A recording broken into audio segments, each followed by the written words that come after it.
Hi everyone.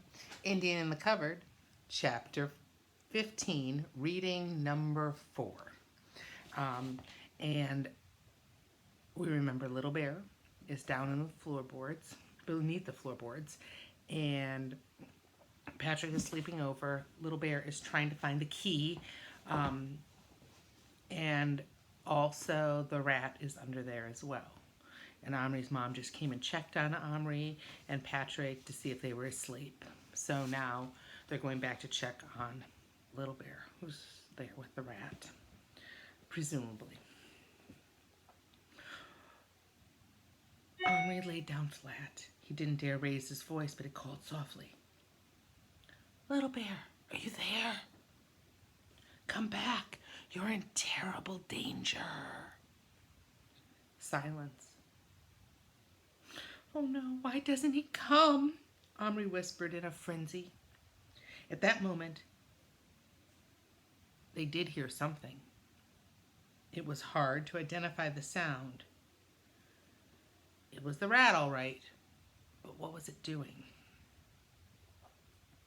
There was no running sound, just sort of a tiny shock, as if it had made one short, sudden movement, like a pounce. Omri's heart was in his mouth. Then there were other sounds. If he hadn't been used to straining his ears so much to catch the voices of little men, he might not have heard it. But he did hear it. And hope nearly lifted him off the ground. It was a faint, light scrambling sound, the sound of a small body getting through a hole in a hurry. Omri pulled the lamp back out of the hole and thrust his arm in instead, his hand open. Almost at once, he felt Little Bear run into it. Omri closed his fingers just as something warm and furry brushed against their back, the back of his hand. He snatched his arm out, grazing his knuckles against the splintery wood. There was something else in his hand as well. Something cold and knobby, twice as heavy as Little Bear. He opened his fingers. Both boys leaned in to look. Sitting on Omri's palm, filthy and bedraggled, but still triumphant, was Little Bear, and cradled in his arms, trailing cobwebs, and a red satin ribbon, and, you know it, the missing key. You've done it, oh, Little Bear, good for you. Now quick, said Omri. Patrick, get the candle up and put the floorboards back. I'm going to find the Red Cross man.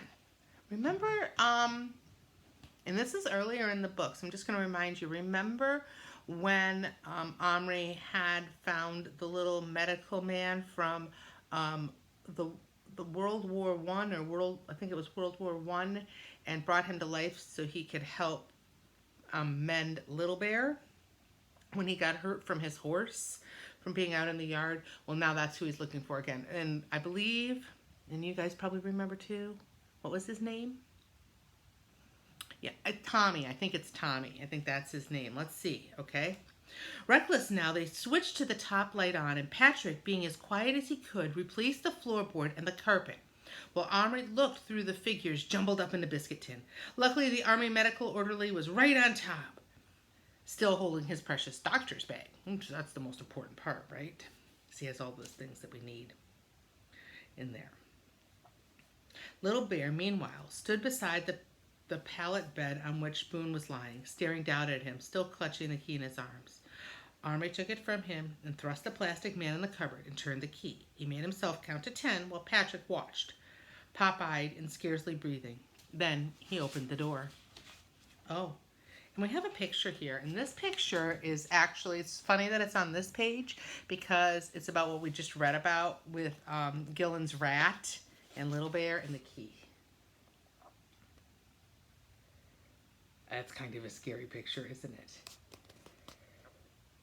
Look at Little Bear with the rat. They're like the same size. Little Bear would have been very, very hurt.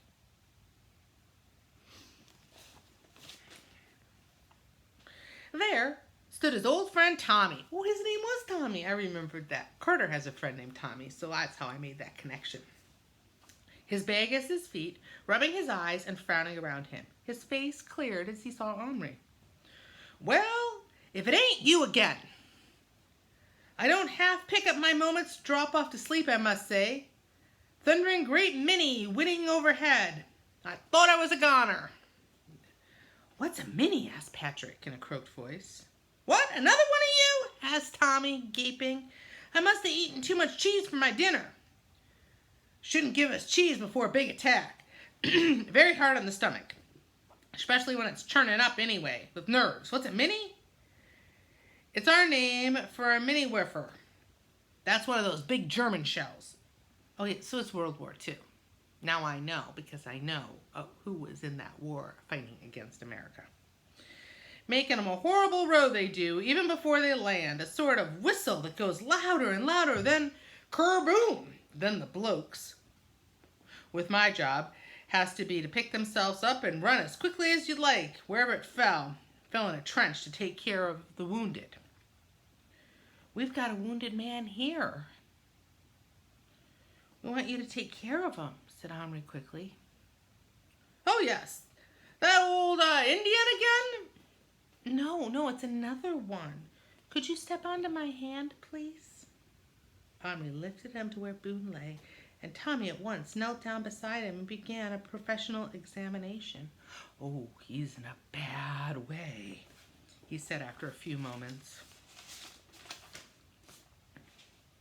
Could do with a blood transfusion, actually. I have to get the bandage off and look at his wound. He was cutting it off with a minute means very, very small, a minute pair of scissors as he spoke. As the bandage opened up, the anxious watchers saw that the tuft of tissue was now red with blood. But Tommy said, "Bleeding stopped. That's a good thing." What was it, a bullet? An arrow, said Omri. And Little Bear shivered all over again. Oh yes, of course, I see that now. Well, I'm not much up on arrow wounds. Head's not still in there, I hope. No, we pulled it out. Good. And I'm going to stop us right there.